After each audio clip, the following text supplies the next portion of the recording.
Hoy vamos a hablar sobre cómo, cuándo y dónde nació la iglesia. Muy importante que sepamos esto porque es parte de lo que nosotros predicamos, etc. Así que vamos a abrir en el libro de los Hechos de los Apóstoles. Allí es donde encontramos este tema. Y vamos a leer desde el comienzo mismo, después del Evangelio de Juan. Estamos en el libro de los Hechos. En el primer tratado, oh Teófilo, hablé acerca de todas las cosas que Jesús comenzó a hacer y a enseñar hasta el día en que fue recibido arriba después de haber dado mandamientos por el Espíritu Santo a los apóstoles que había escogido, a quienes también, después de haber padecido, se presentó vivo con muchas pruebas indubitables, apareciéndoseles durante 40 días y hablándoles acerca del reino de Dios. Y estando juntos, les mandó que no se fueran de Jerusalén, sino que esperasen la promesa del Padre, la cual les dijo: oísteis de mí.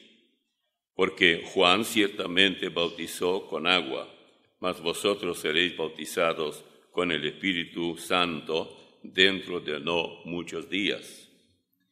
Entonces los que se habían reunido le preguntaron diciendo: Señor, ¿restaurarás el reino a Israel en este tiempo? Y les dijo: no os toca a vosotros saber los tiempos o las sazones que el Padre puso en su sola potestad, pero recibiréis poder cuando haya venido sobre vosotros el Espíritu Santo, y me seréis testigos en Jerusalén, en toda Judea, en Samaria y hasta lo último de la tierra. Y habiendo dicho estas cosas, viéndolo ellos, fue alzado y le recibió una nube que le ocultó de sus ojos. Y estando ellos con los ojos puestos en el cielo, entre tanto que él se iba, he aquí se pusieron junto a ellos 2 varones con vestiduras blancas, los cuales también les dijeron: varones Galileos, ¿por qué estáis mirando al cielo? Este mismo Jesús, que ha sido tomado de vosotros al cielo, así vendrá como le habéis visto ir al cielo. Vamos a detenernos aquí un ratito antes de continuar, porque aquí tenemos varios, aspectos importantes, elementos que tienen que ver con otro tema, pero igual es muy necesario que nosotros incluyamos y recordemos ahora. En primer lugar, ¿quién era Teófilo? Nadie sabe. Debería de ser alguien importante, algún personaje, porque dice en el primer tratado, oh Teófilo, hablé acerca de todas las cosas que Jesús comenzó a hacer y a enseñar. Y ahí continúa. Pero si ustedes leen el mismo pasaje en Marcos, ustedes verán que él era un personaje. Si era un personaje, entonces el autor es Lucas, si leen en Lucas. Entonces él era, vamos a leer, estaba haciendo un trabajo con una persona intelectualmente hablando destacada. ¿Y en qué campo? Como no se dice mucho de él, pero alguien interesado en la persona de Jesús. Dice en el versículo 1, Lucas 1:1, puesto que ya muchos han tratado de poner en orden la historia de las cosas que entre nosotros han sido ciertísimas, tal como nos lo enseñaron los que desde el principio lo vieron con sus ojos y fueron ministros de la palabra, me ha parecido también a mí, después de haber investigado diligentemente o con diligencia todas las cosas desde su origen, escribírtelas, por orden, oh excelentísimo Teófilo. No se daba el título de excelentísimo a una persona cualquiera. Hoy mismo nosotros al presidente de la República le llamamos excelentísimo, porque tiene un título elevado, porque por su misma investidura. Pero si no, no hacemos tal cosa.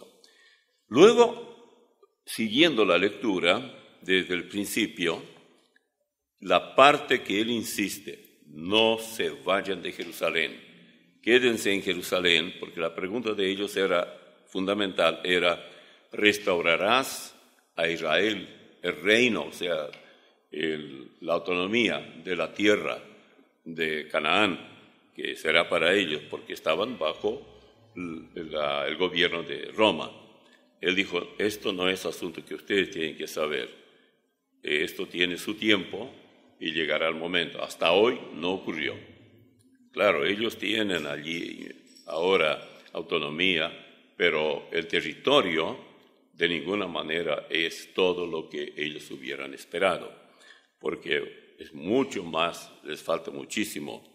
Por lo menos 7 veces debería de aumentar el territorio de ellos si se toma en cuenta lo que debería de ser, tal como Dios les había prometido.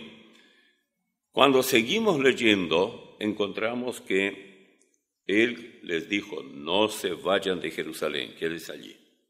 Es que en Jerusalén el Espíritu Santo iba a descender, pero ellos no sabían. Sabían que vendría el Espíritu Santo, tampoco sabían cuándo. Entonces, ellos decidieron ir del monte de los Olivos, de donde Él partió, y la parte llamativa es que Él partió a la vista de unos 120, porque en el versículo 15 del capítulo 1 de Hechos dice, en aquellos días Pedro se levantó en medio de los hermanos y los reunidos eran como 120 en números y dijo, y ahí continúa. Así que alrededor de 120 personas estaban allí, entre los que estaban también, fíjense quiénes. Aquí en el versículo 12 dice, entonces volvieron a Jerusalén desde el monte que se llama el Olivar, monte de los Olivos, el cual está cerca de Jerusalén, día de caminata, día de reposo. Y entrados subieron al aposento alto, donde moraban Pedro y Jacobo, después de Jacobo viene Juan, Andrés, Felipe, Tomás, Bartolomé, el hijo de Jacobo, hijo de Alfeo, Simón, el celote, y Judas, hermano de Jacobo. Todos estos perseveraban unánimes en oración y ruego con las mujeres y con María, la madre de Jesús, y con sus hermanos. Bueno, aquí están los hermanos de Jesús, aparte de María, la única persona de la familia hasta ese momento que públicamente ya había reconocido al Señor Jesús, a Jesús como Salvador personal, era María. ¿De dónde sabemos esto? Bueno, Lucas nos informa en Lucas capítulo 1, y él nos dice que definitivamente las palabras de María nos dicen que ella ya había reconocido a él antes de nacer como el Salvador. Fíjense, en el capítulo 1 de Lucas, versículo 45, la madre futura de Juan el Bautista le dice a María que la había visitado, y bienaventurada la que creyó, es decir, María que había creído, porque se cumplirá lo que le fue dicho de parte del Señor. Entonces ahora oigamos a María. Entonces María dijo, engrandece mi alma al Señor, y mi espíritu se regocija en Dios mi Salvador, porque ha mirado la bajeza de su sierva, pues he aquí, desde ahora me dirán, bienaventurada todas las naciones, las generaciones, porque me ha hecho grandes cosas el poderoso. Si ella dice engrandece mi alma, ha mirado la bajeza de su sierva, ella se reconoce sierva y no reina del cielo, nada de esto, y superior a todos, de ninguna manera. Y el hecho de usar la palabra bajeza, nosotros sabemos muy bien que nada, ninguna otra cosa nos mete en bajezas como el pecado, en todas sus formas. Usted mencione cualquier pecado y pronto descubrirá lo que es el pecado. Bien, ellos están allí orando. Entonces uno pregunta, ¿qué será que pedían? Bueno, yo personalmente creo que ellos pedían el Espíritu Santo. Es el único lugar donde podrían estar pidiendo el Espíritu Santo. Y ahora, puesto que Lucas escribió el libro de los Hechos y el Evangelio según San Lucas, fíjense lo que dice en Lucas capítulo 11, versículo 13. Noten, y luego comparen esto con Mateo 7, 11. En Lucas capítulo 11, versículo 13, dice, pues si vosotros siendo malos sabéis dar buenas dádivas a vuestros hijos, ¿cuánto más vuestro Padre Celestial dará el Espíritu Santo a los que se lo pidan? Si usted se queda en este texto y dice, ve, aquí dice que hay que pedir el Espíritu Santo. Si usted no lo pide, no lo recibe. Entonces aquí estamos en conflicto. Ahora, volvamos a un texto que se repite, el mismo versículo de Lucas 11, 13, en Mateo 7, 11. Y en Mateo 7, 11 dice, si vosotros siendo malos sabéis dar buenas cosas a vuestros hijos, no dice el Espíritu Santo. Pero Lucas dice, ¿por qué? Porque ciertamente Lucas también escribió el libro de los Hechos. Y esto que él dice en Lucas 11:13 es algo que se cumplió. Hoy no tenemos que pedir el Espíritu Santo. El Espíritu Santo es un regalo, un don de Dios, exactamente lo mismo como lo es también la salvación. No tenemos que pedir la salvación. Hay muchos que dicen que pedir, Señor, sálvame, etc.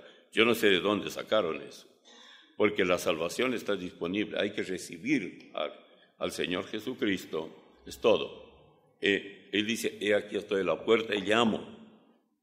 Bueno, si yo voy a la casa de alguno de ustedes y golpeo la puerta, ¿qué es lo que tienen que hacer? ¿Llamar a mi casa para que yo vaya a visitarlos? No, tienen que abrir la puerta. Y yo voy a entrar, pues yo voy a saber que al abrir la puerta es para que yo entre. Soy yo el que estoy a la puerta. Y más si tienen buena comida. Y yo tengo hambre. Pero es un hecho, es sabido esto. Bueno, ellos estaban orando. La otra cosa para saber por qué oraban ellos es qué vino después. La primera parte, creo yo, que fue un error de ellos, como hoy el hermano preguntó sobre esto, y es cuando Pedro siempre fue un tanto impulsivo y creyó que era bueno suplir la vacante que dejó Judas Iscariote. Nunca el Señor, ni remotamente, ni de ninguna manera, sugiere que ellos tienen que llenar esa vacancia. No. Y, sin embargo, aquí tenemos un caso bien interesante. En el versículo 16 de Hechos 1, leemos, varones hermanos, era necesario que se cumpliese la Escritura en que el Espíritu Santo habló antes por boca de David acerca de Judas, que fue guía de los que prendieron a Jesús y era contado con nosotros y tenía parte en este ministerio. Este, pues, con el salario de su iniquidad, adquirió un campo y, cayendo de cabeza, se reventó por la mitad, y todas sus entrañas se derramaron, y fue notorio a todos los habitantes de Jerusalén, de tal manera que aquel campo se llama en su propia lengua Aceldama, que quiere decir campo de sangre, porque está escrito en el libro de los Salmos: sea hecha desierta su habitación, y no haya quien more en ella, y tome otro su oficio. Está hablando, citando el Salmo escrito por David. Es necesario, pues, sigue diciendo, que de estos hombres que han estado junto con nosotros todo el tiempo que el Señor Jesús entraba y salía entre nosotros, comenzando desde el bautismo de Juan hasta el día en que de entre nosotros fue recibido arriba, uno se ha hecho testigo con nosotros de su resurrección. Está hablando de Cristo. Y señalaron a dos. Nadie le dijo que hagan eso, pero Pedro sugirió que de alguna manera hay que hacerlo. Todos los apóstoles fueron escogidos por el mismo Señor, pero Pedro dijo, vamos a tener que hacer algo. Ahora, ¿cómo saber a cuál? Porque ellos escogieron a dos. Y ellos hicieron una breve oración en el versículo 24. Ellos dijeron: tú, Señor, que conoces los corazones de todos, muestra cuál de estos dos has escogido para que tome la parte de este ministerio y apostolado de que cayó Judas por transgresión para irse a su propio lugar. Lo primero que uno queda un tanto sorprendido, que la oración dice, son estos dos, te damos la opción de uno u otro. Ellos señalaron, les echaron suerte, y la suerte cayó sobre Matías, y fue contado con los 11 apóstoles. Muchos predicadores, pastores que enseñan la palabra de Dios, dicen que estos de verdad son los, o sea, Matías llegó a ocupar el lugar que dejó Judas Iscariote. Pero ocurre que nunca se lo menciona en adelante, solamente aquí. Aparte de eso, ellos recurrieron a un método que de ninguna manera en el Nuevo Testamento se usaba. Esto sí se usaba en el Antiguo Testamento, pero no en el Nuevo Testamento. Ahora, ¿qué pasa después? Comenzando con el versículo 1 del capítulo 2, cuando llegó el día de Pentecostés, que significa 50º, o sea, el día 50 después de la Pascua, estaban todos unánimes juntos, claro, los mismos que oraban. De repente vino del cielo un estruendo, como de un viento recio, que soplaba, el cual llenó toda la casa donde estaban sentados. Lo que se escuchaba era un ruido de viento muy fuerte dentro del edificio donde ellos estaban. Y se les aparecieron lenguas repartidas como de fuego, asentándose sobre cada uno de ellos. O sea, era una manifestación de lo que ellos recibieron, el Espíritu Santo, pero en forma de lenguas de fuego. Por eso cuando habla de bautismo con fuego, está refiriéndose a esto. Y fueron todos llenos del Espíritu Santo y comenzaron a hablar en otras lenguas, según el Espíritu les daba que hablasen. Y luego en el 5, moraban entonces en Jerusalén judíos, varones piadosos de todas las naciones bajo el cielo. Y hecho este estruendo, se juntó la multitud y estaban confusos, porque cada uno les oía hablar en su propia lengua. Nos damos cuenta que lo que hoy hablan de lengua nada tiene que ver con lo que realmente eran las lenguas. Y estaban atónitos y maravillados, diciendo: mirad, ¿no son galileos todos estos que hablan? ¿Cómo pues los oímos nosotros hablar cada uno en nuestra lengua, en la que hemos nacido? Partos, medos, elamitas y los que habitamos en Mesopotamia, en Judea, en Capadocia, en el Ponto y en Asia, y ahí continúa hasta llegar a por lo menos 15 o tal vez más diferentes idiomas que ellos comenzaron a hablar. O sea, cuando uno recibe el Espíritu Santo, y lo recibe toda persona que recibe a Cristo en el momento de recibir al Señor, es lo que dice allá en Efesios capítulo 1, versículos 13 y 14. Él no da espíritu así, que no sea plenitud del Espíritu. Todos llenos del Espíritu Santo. Allí es entonces cuando Pedro comienza a predicar. Esto nos da ya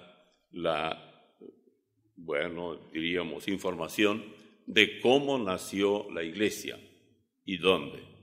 Fue en Jerusalén, la predicación de Pedro, no fue en Roma, no había papa hablando de ex cátedra, nada de eso.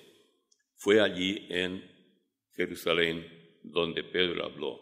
Es largo el mensaje de él en el capítulo 2, y él habla mucho él habla a los judíos, que ellos habían crucificado a aquel que era el Mesías. Y claro que sí, algunos que nos llaman a la radio preguntan qué hubiera sido.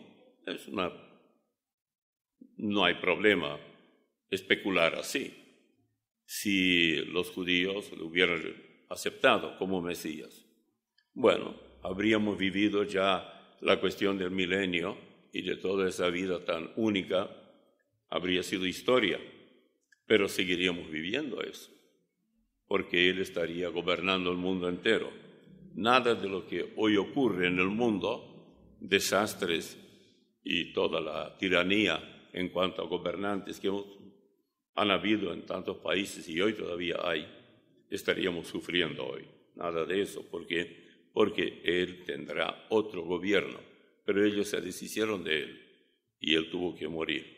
Es muy llamativo porque Pablo luego trata de explicar esto allá en Romanos capítulo 11, pero luego dice: oh profundidad. Él mismo escribe, inspirado por el Espíritu Santo, y no puede entender algo que él mismo recibe del Espíritu Santo. Y encuentra que Dios es tan único que no siempre, aun cuando Dios le inspira a uno, es posible de alguna manera entender.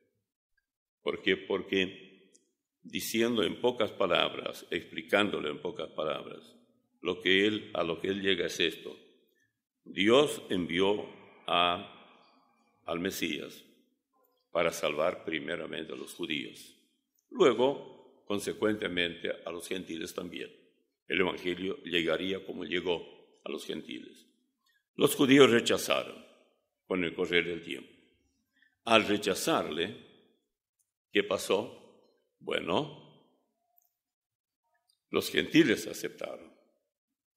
Pero me siento muy tentado para ver eso de Romanos que yo les dije, porque yo doy por sentado que todo el mundo sabe, pero ese mundo que sabe no está acá. Así que mejor, fíjense lo que dice Pablo en Romanos 11 desde el 25. Porque no quiero, hermanos, que ignoréis este misterio, para que no seáis arrogantes en cuanto a vosotros mismos, que ha acontecido a Israel endurecimiento en parte, hasta que haya entrado la plenitud de los gentiles. Y luego todo Israel será salvo, como está escrito. Vendrá de Sión el libertador, que apartará de Jacob la impiedad. Y este será mi pacto con ellos cuando yo quite sus pecados. Así que en cuanto al Evangelio, son enemigos por causa de vosotros. Es decir, en cuanto al Evangelio, los judíos son enemigos por causa nuestra, que somos gentiles. Ellos no querían tener nada que ver con los paganos, nosotros. Pero ¿qué ocurre? Pero en cuanto a la elección, son amados, esto es los judíos, por causa de los padres. ¿Qué? Él dice, bueno, los judíos en la época de Pablo rechazaban porque los gentiles aceptaban. Los judíos no estaban muy contentos porque los gentiles, sí, la iglesia de Jerusalén sí, pero era un problema serio para ellos. Pero Pablo dice que esto continuará así hasta que entre la plenitud, todos los gentiles que tienen que ser salvos. Y entonces, luego de un tirón, por decirlo así, los judíos que no hayan sido salvos serán salvos, que estén con vida cuando Él venga. Y Él dice por qué. No es que ellos se van a salvar por otro camino, no. Dice, pero en cuanto a la elección, ellos fueron elegidos. Él escogió.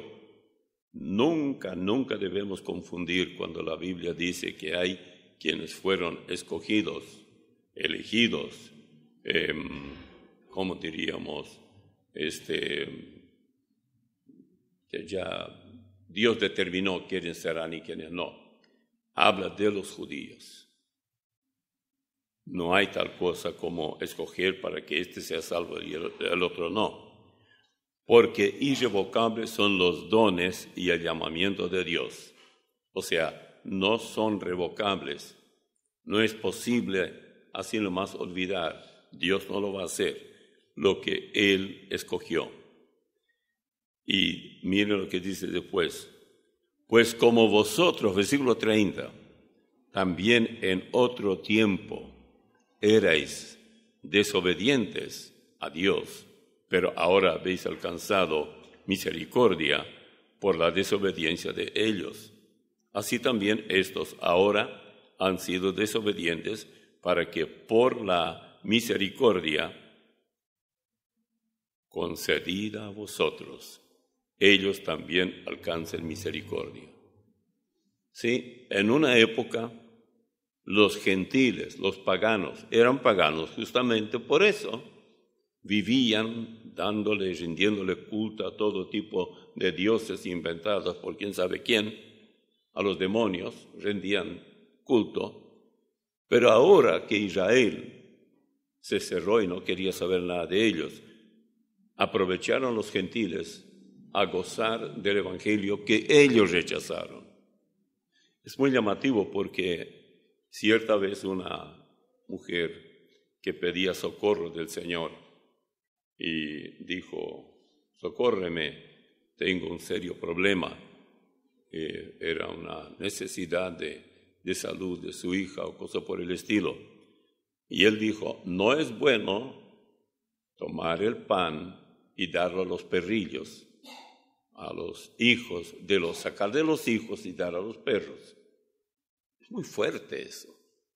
¿Qué harían ustedes si alguien dice que usted es perro, pero hay otra persona más importante que es la persona que debe ser atendida, y no usted, porque el perro vale menos que la persona? Y ella dijo, sí, pero los perrillos comen de las migajas que caen en el suelo, y ya con eso les basta. Bueno, es lo que hicieron los gentiles. Se conformaron con todo aquello que los judíos rechazaban. Y eso hizo que las iglesias llegaran a ser, después de la iglesia de Jerusalén, virtualmente por todas partes, iglesias gentiles. Es decir, iglesias no de judíos, sino de gentiles. Y oiga, el 32, siempre de Romanos 11. Porque Dios sujetó a todos en desobediencia para tener misericordia de todos. Es como decir, Dios primero mantuvo en desobediencia a los paganos, a los gentiles, y luego volcó esa desobediencia a los judíos. Así serán salvos por misericordia los unos y los otros. Eso es algo que ninguna persona no salva podrá entender, pero así es como Él opera. Pablo mismo exclama: «Oh profundidad de las riquezas, de la sabiduría y de la ciencia de Dios, cuán insondables son sus juicios e inescrutables sus caminos». Es como decir, no puedo entender cómo actúa Dios. Bien podemos discutir con Dios y decir, esto está mal, aquello está mal, etc. Por eso dice allá en la carta a los Hebreos 11:6, pero sin fe es imposible agradar a Dios. Usted tiene que creer, una vez regenerado, que lo que la Biblia dice es la palabra de Dios. Y cuanto más se pone a escudriñar, más firme se sentirá. Hay muchos que plantean interrogantes de todo tipo. Por ejemplo, dicen, ¿qué es eso de Dios trino y que no tiene 3 cabezas? Entonces son 3 dioses y cosas de ese tipo. Yo estoy esperando ya próximamente hablar sobre la Trinidad divina. Si tan solo supiéramos cómo encarar ese tema.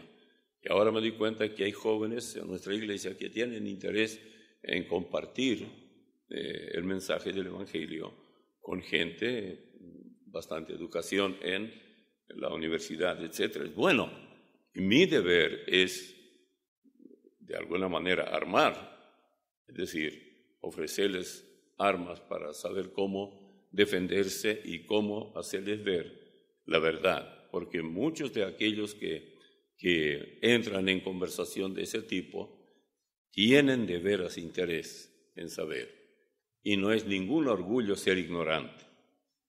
No vale la pena, yo no sirvo para eso, y prefiero dedicar todo el tiempo que pueda para ver qué más el Señor tiene para enseñarme, y me doy cuenta que cada día hay más y más.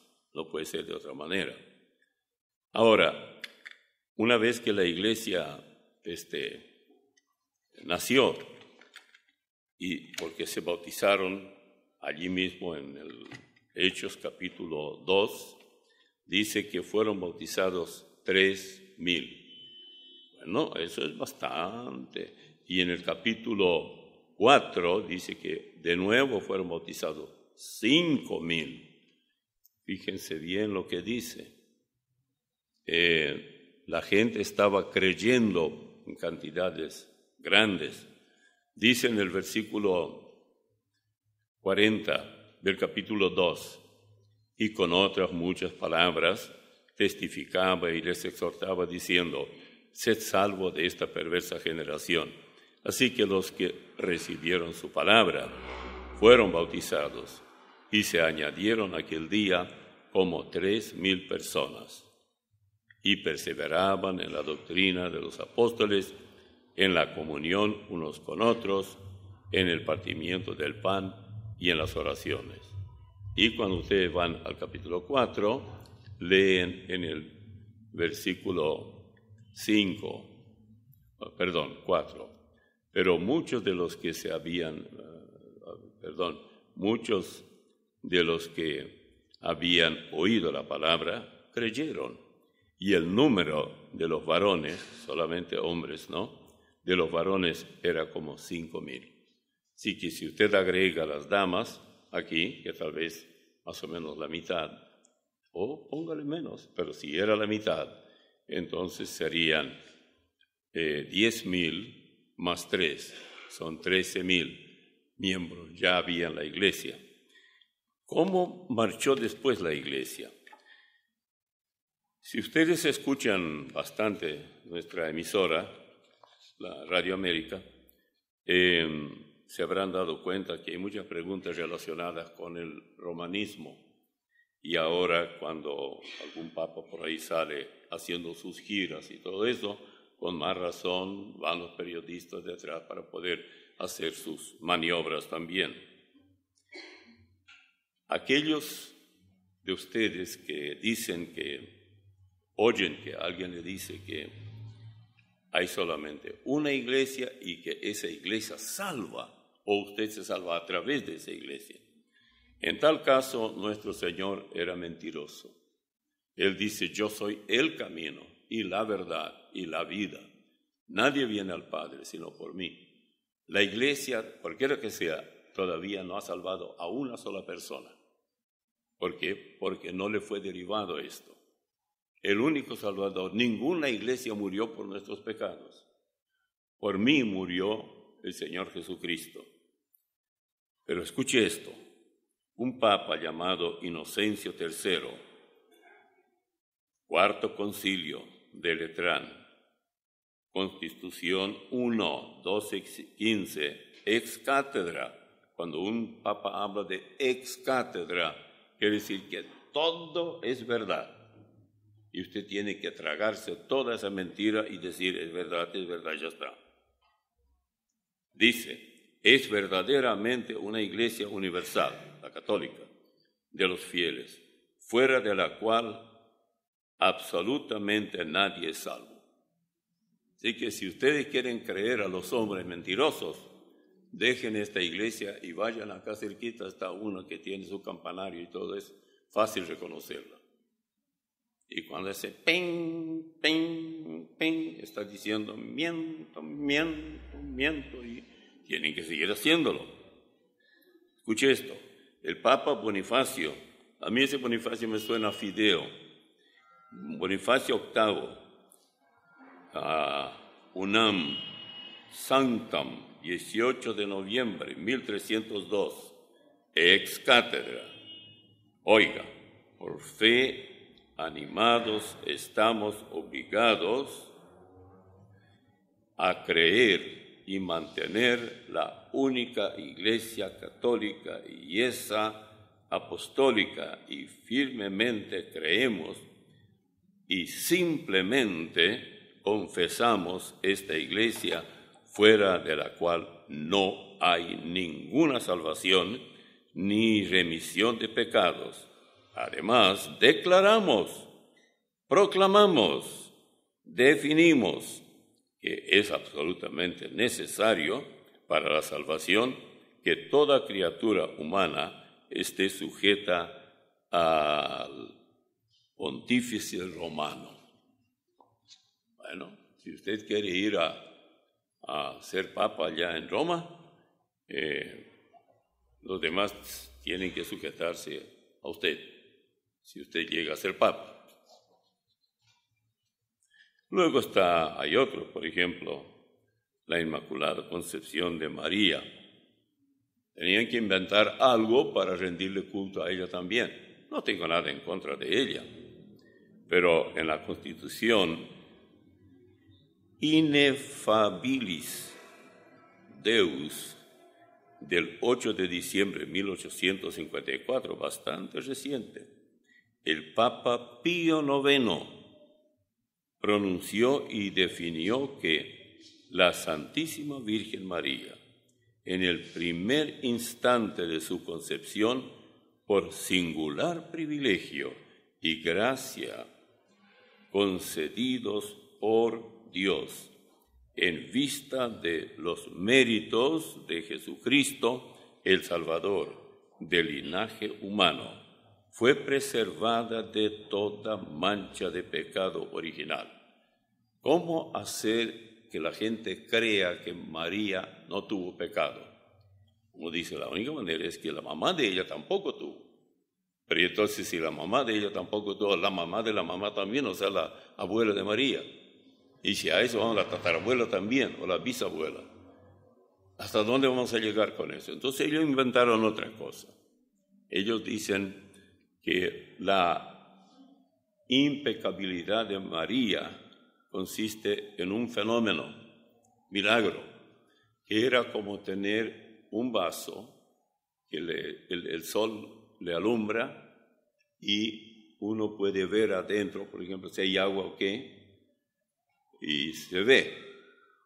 Pero eso no se toca porque está totalmente rodeado de vidrio. Así también ella fue alejada, librada de todo pecado. Y luego ellos llegan a decir que ellos no pretenden que nos salvamos por medio de María. Entonces, ¿para qué hacerla inmaculada si de todos modos ella nos salva? Pero aparte de eso, la Biblia dice que Cristo murió una sola vez por nuestros pecados, no más. Pero ellos lo matan en la hostia cada domingo. Y como si esto fuera poco, teníamos más. Por ejemplo, está el Cristo cósmico. Y en esto ya están involucrados mucho los carismáticos. El Cristo cósmico es inventado, es más o menos reciente. Usted tiene a Cristo porque es cósmico, está el cosmos, o sea, en el espacio. Entonces usted donde va, lleva consigo a Cristo.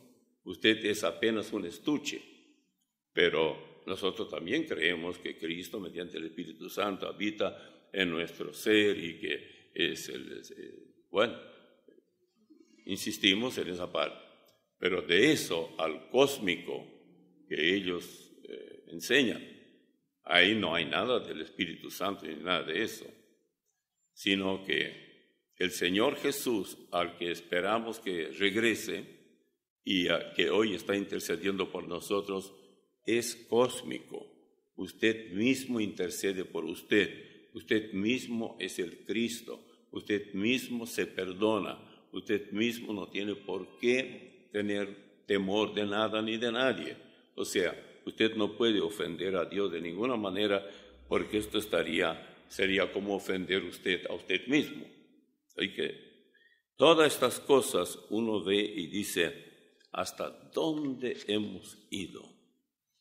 Ahora, en el año 590, un papa llamado Gregorio el Grande, todos ellos son grandes, afirmó que el deseo sexual, escuchen bien, en sí es intrínsecamente perverso.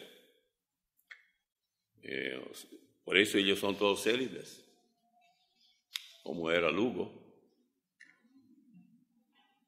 Ahí sí que había milagro, porque era célibe y tenía hijos.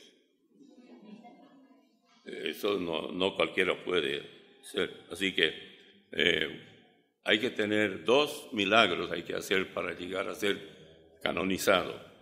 Él tiene por lo menos 2, porque creo que 2 o 3 muchachas estaban exigiendo que reconozca a sus hijos. Así que él llena ese requisito. En el llamado Concilio de Trento, que tuvo lugar en 2 períodos descontinuados, en el año 545 y el 563, se decretó que el celibato y la virginidad eran superiores al matrimonio. Así que los que de ustedes no se casaron todavía, recuerden, aprovechen esta oportunidad porque yo ya no puedo hacer eso porque ya me casé 2 veces. Así que, pero aquellos de ustedes que no se casaron, ahí está, Gregorio lo dice. Usted dirá, yo me propuse tal cosa y se acabó. En el año 325, el Concilio de Nicea, así llamado, decretó que después de ser ordenado un sacerdote, no podía casarse. Y en el año 385, el Papa Ciricio, más sucio que Ciricio, abandonó a su esposa para convertirse en Papa y decretó que los sacerdotes ya no podían dormir más con sus esposas.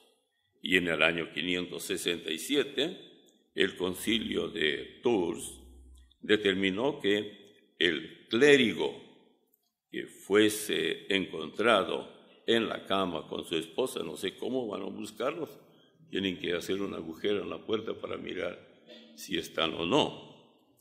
Y que dice, con su esposa sería excomulgado por 1 año y removido de su condición de sacerdote. Y sobre esto, ¿qué dice la Biblia? Escuchen, no cabe duda que Pablo escribió las epístolas que se le atribuyen. En 1 Timoteo 4, desde el versículo 1, dice, pero el Espíritu dice claramente que en los postreros tiempos algunos apostatarán de la fe, escuchando a espíritus engañadores y a doctrinas de demonios. ¿Quiere usted doctrinas de demonios? Allí está, cerca. Si es que le enseñan algo. Muchos se quejan y dicen, pero en el catolicismo no se aprende nada, dé gracias a Dios. Porque si le enseñan, pues le van a involucrar en el demonismo. Esto es lo que harían, doctrina de demonio. Prohibiendo casarse, dice, prohibirán casarse y mandarán abstenerse de alimentos que Dios creó para que con acción de gracias participasen de ellos los creyentes. ¿Sí? Nosotros no teníamos ese problema, pero va a llegar un día acá que ustedes van a caminar y se van a sorprender, como yo la primera vez vi a un tipo que venía y tenía ceniza. Sí, qué raro. No se miró en el espejo antes de salir de la casa. Otro venía también con ceniza. Pues pregunté, ¿qué pasa? Toda la gente con ceniza. No, era el día, no sé, viernes, no sé cuánto, de ceniza. Esa es la salvación que ofrecen. Den gracias a Dios que Él los libró de todo esto. Alguien les habló del Evangelio. Alguien les llevó a Cristo. Si son los padres, creo que eso nunca podrá ser suficientemente agradecido. Yo agradezco a mis padres. Fueron ellos los que me llevaron a los pies del Señor.